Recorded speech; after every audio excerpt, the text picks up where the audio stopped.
So, good morning. So, ito yung ating app sa Binance.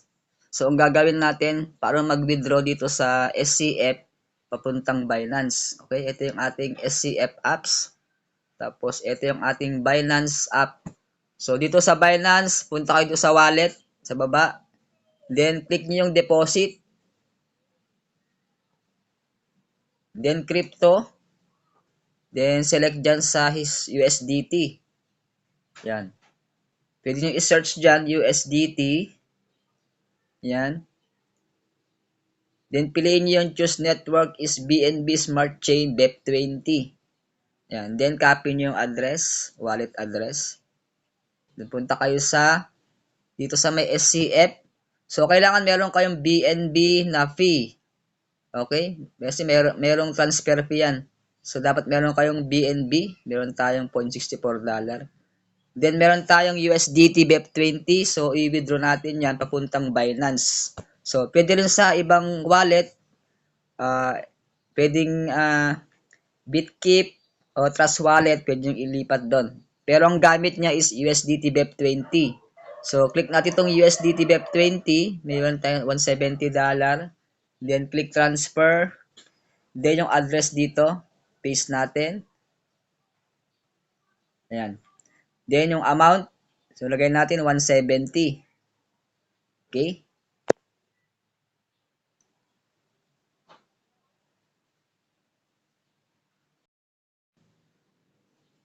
So, meron tayong 170 USDT. So, 170 amount. Then, next step. Then, yung verify password.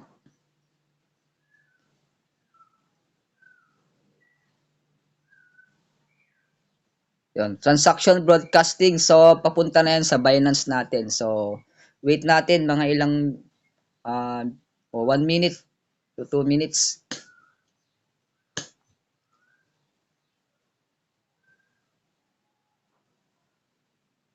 So, natin.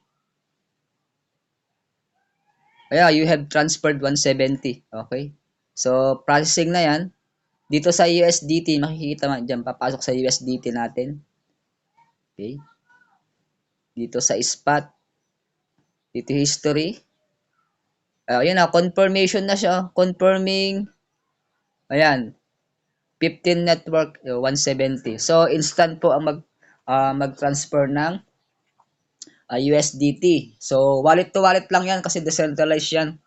Automatic na siya. Okay? So, ganyan kaganda yung ating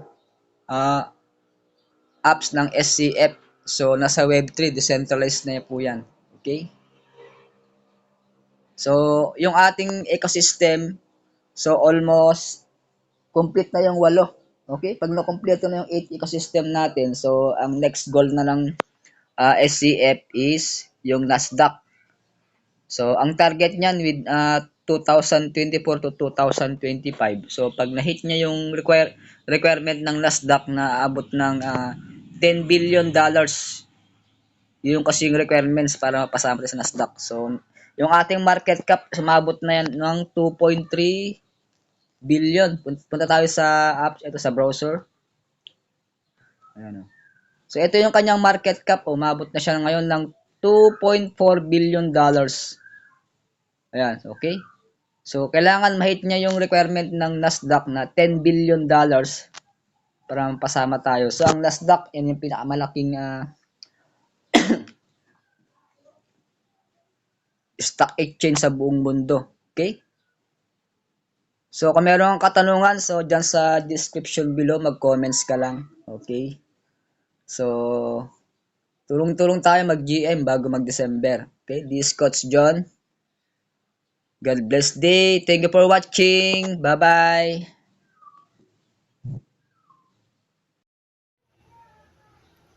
Hello, good morning. So, wag mo kalimutan mag-subscribe. JD The Helper TV. Thank you for watching. Bye-bye.